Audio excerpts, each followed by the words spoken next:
Hey guys, good morning from এইখিনি ঠাইৰ নাম কি আছিল ব্ৰ? এইখিনিৰ নাম সোণাৰী। সোণাৰী আৰু যোৱাকালিতো গমে পাইছে আগৰ ভিডিঅ'টো যদি চাইছে ভাইহঁতৰ ঘৰত সোণাৰীত আছিলোঁ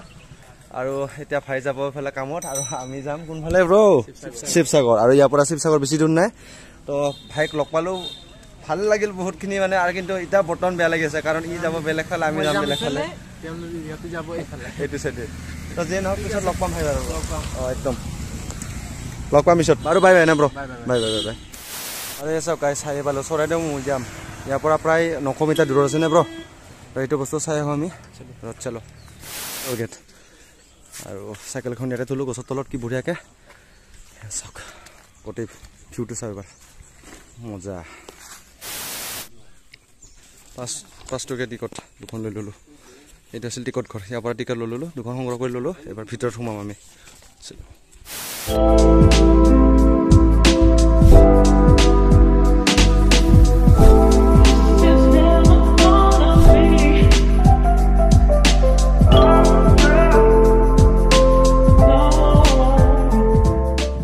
আৰু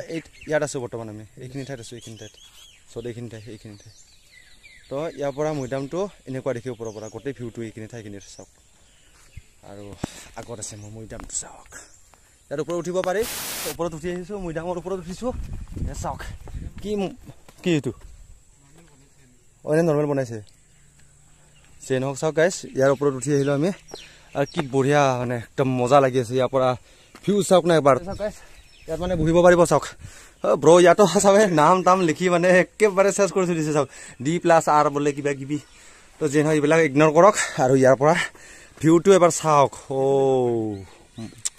এই চিৰিৰ ওপৰত উঠি যাম আমি কিন্তু চিৰি বৰষুণ পৰি আছে তো গাইছ বতৰ বেয়া বহুত গমে পাইছে মানে খাতাৰনাক হৈ আছে মানে বহুত পিছল হৈ আছে এইবিলাক ব্ৰ সাৱধানে হা আৰু এতিয়া ওপৰত উঠি যাম আমি চাওক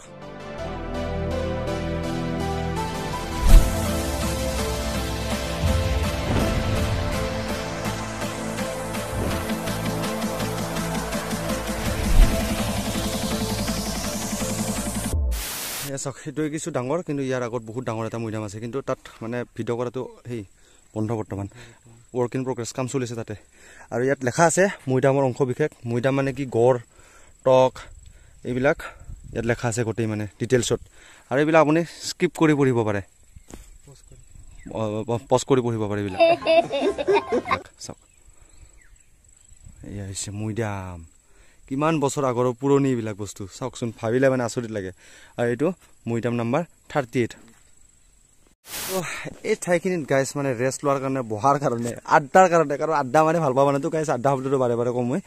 এইবিলাকত মানে বহি কিনে আড্ডা মাৰাৰ মজাটো কেনে লাগিব ভাবি চাওক একবাৰ একদম মানে মজা ধুনীয়া আৰু চাওক মোৰ পিছফালে ইমান ধুনীয়া ধুনীয়া মৈদাম আছে আৰু টোটেল কেইটা মৈদাম আছে আমি দাদা জনাৰ কাৰণে চেষ্টা কৰিম দাদা চেন্ট্ৰেল আৰ্কিঅলজি আৰু ষ্টেট আৰ্কিঅলজি দুইটা মিলি 90টামান মৈদাম আছে টোটেল তো আমাৰ ষ্টেট আৰ্কিঅলজিৰ ফালে প্ৰায় 63টামান মৈদাম আছে আৰু সেইটো চাইডে 27মান মৈদাম আছে আৰু আমি যে ফটো দি দেখাই থাকোঁ মেইন মৈদামটো সেই মৈদামটো এতিয়া বৰ্তমান অলপ কিছুমান কাম চলি আছে এই যে আগত যে কাম যে চলি আছে সেইটো নেকি সেইটো মৈদামটো তো সেইটো আৰু হয়তো আৰু 6-7 মাহৰ পিছত মানে ৰাইজে চাবলৈ পাব ধুনীয়াকৈ দাদা এই মৈদামবিলাক তাতে মানে কিমান বছৰ পুৰণি যেন লাগে এতিয়া ধৰি লওক এইটো আমি যিটো গম পাওঁ যে গদাধৰ সিংহ মৈদাম কোনটো এইটো মেইন ডাঙৰটো হয় আৰু আপোনাৰ পিছফালে থকাটো এইটো নাম ক'ব পৰা নাযাব কিন্তু বিশেষকৈ কোনটো মৈদাম কাৰ হয় ক'ব পৰা নাযায় তাৰ কথাটো হৈছে কি মানে কিছুমান ইয়াত মানে ধৰি লওক শিল বালি ইটা এইবিলাক প্ৰমাণ কৰিলে গম পোৱা যাব যে এইটো কিমান চনত কেইশ বছৰ আগৰ পুৰণা কিন্তু গদাধৰ সিংহ মৈদাম যিহেতু আমাৰ ককা দেউতাৰ হাতৰ দিনৰ পৰাই কৰি আহিছে যে গদাধৰ মৈদাম তো তেনেকৈ ধৰণে এইটো 1680 মানৰ হয়তো চনৰ মানে হয় বুলি আমি গম পাওঁ গদাধৰ সিংহ সিমান হৈ মানে 1692 মানত তেখেতৰ মৃত্যু হৈছিলে গতিকে 1690 মানৰ সেইটো মৈদাম বুলি আমি ক'ব পাৰোঁ এটা ধাৰণা কৰি ল'ব পৰা যায় আমিতো মৈদামৰ কথা ভালকৈ নাজানো হিষ্টৰিকেল কথাবিলাক দাদাই আছে ধুনীয়াকৈ আপুনি অলপ কৈ দিবচোন গোটেই মৈদামৰ হিষ্টৰিকেল কথাবিলাক কিছুমান কেনেকৈ হ'ল কি হ'ল মানে মই যিমানটো জানো সেইটো মানে কেনেকুৱা ধৰণৰ যে যেতিয়া এজন ৰজা মৰে তো মৰাৰ লগে লগে হয়তো মানে বাকী যিখিনি ৰাজ বিষয়া থাকে বা ৰাইজ থাকে তেখেতলোক ডাইৰেক্টলি কৈ নিয়ে যে ৰজা ঢুকালে মৰিলে বুলি তেতিয়া মানে কয় কি ৰজা গুমুঠা লাগিলে বুলি কয় বুলি গম পাইছোঁ আৰু ৰজাৰ মৃত্যুৰ পিছত মানে তেখেতলোকক গুমুঠা বুলি এটা জেগা আছে তাত নি তেখেতৰ ডেড বডিটো মানে তাত মানে ৰখা হয় আৰু সেই ডেড বডিটো বিভিন্ন ধৰণৰ মানে প্ৰলেপেৰে কিছুমান ঔষধৰ প্ৰলেপ দি মেলি দেহটো নষ্ট নহ'বৰ কাৰণে গুমুঠা জেগাত ৰখা হয়। ৰখোৱাৰ পিছত ইয়াত মানে কি হয়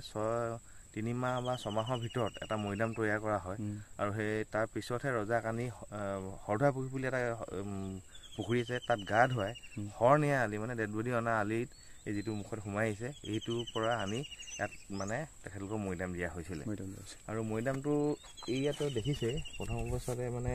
এই এনেকৈ পকা কৰি মেলি মানে 2 মিটাৰমান বহলকৈ এটা আৱৰণ এটা দিয়া হয় তাৰ ভিতৰত তেখেতৰ ডেড বডিটো থয় তাৰ ওপৰত মাটি দি দিয়ে তাৰপৰা এখন দৰ্জা থয় দৰ্জাখনত ছটিয়া শিল আৰু লঠিয়া শিল দুবিধ আছে সেই দুবিধে বন্ধ কৰি দিয়ে তাৰ ওপৰত মাটি জাপি দিয়ে ওপৰত আকৌ এটা পাথৰৰ লেয়াৰ এটা দিয়ে পাথৰ নহয় আৰু ইটাৰ লেয়াৰ এটা দিয়ে যাতে পানী চানী নহয় তাৰ ওপৰত আকৌ মাটি দি দিয়ে তো এনেকৈ মৈদামৰ প্ৰক্ৰিয়াটো আৰম্ভ হয় আৰু ইয়াত মানে 8 কোণীয়াকৈ এখন ৱাল বান্ধি দিয়া হয় প্ৰত্যেকটো মৈদামতে 8টা কোণ কৰি মেলি মৈদামটো তাৰ ভিতৰত আৱৰণ দি থৈ দিয়া হয় মানে মেইন ডেড বডিটো মানে ইয়াত থাকে ইয়াত দেখিব পাবা ইয়াতে আছে তেনেকৈ ইয়াত দেখুওৱা হৈ আছে আপোনালোকে চাব পাৰে ইয়াত দেখা পাইছে এইটো হৈছে মানে লাষ্ট মৈদাম 90 নম্বৰ এইটো মৈদামটো চৰাইদেউ মৈদামৰ পৰা ওলালো নেকি ব্ৰ আৰু এটা কথা জানি ভালে লাগিল চৰাইদেউ মৈদামটো অতি সোনকালে মানে ৱৰ্ল্ড ইউনেস্কো হেৰিটেজ চাইট হ'বলৈ গৈ আছে ইয়াত মানে পৰীক্ষা নিৰীক্ষা বৰ্তমান চলি আছে আৰ্কিঅলজিষ্টে মানে 100% প্ৰুফ হোৱাৰ পাছতহে এইটো মানে হেৰিটেজ চাইট হৈ যাব বহুত কাম চলি আছে তাতে সিফালে মানে কেমেৰা কৰাৰ কাৰণে এলাও নাই কিন্তু আমি অলপ হ'লেও দেখাইছোঁ অলপ হ'লেও যিখিনি পাৰোঁ দেখুৱাইছোঁ আৰু এইটো ভিডিঅ' ইয়াতে শেষ কৰোঁ যদি ভাল লাগে তেতিয়াহ'লে লাইক কমেণ্ট শ্বেয়াৰ ছাবস্ক্ৰাইব কৰি যাব নাপাহৰিব গাইজ আৰু এবাৰ বৰ্তমান গৈ আছোঁ শিৱসাগৰৰ ফালে তাত মানে ধামাকা ব্লগ আহিব তাৰ পৰা শিৱসাগৰত গমেই পাইছে কি ভিডিঅ' ৰংঘৰ কাৰেংঘৰ সকলোখিনি চাম সকলোখিনি দেখা হ'ব তো ছাবস্ক্ৰাইব কৰি থৈ দিয়ক চেনেলটো আৰু এইফালে বতৰটো বেয়া যদিও ভিডিঅ' বনাই আছোঁ কষ্টৰ ফল মিঠা মানে আমাৰ একদম চেনি হৈ যাব মিঠা তেতিয়াহে হ'ব যদি আপোনালোকে ছাপোৰ্ট কৰে যদি আপোনালোকে শ্বেয়াৰ কৰি দিয়ে ভিডিঅ'টো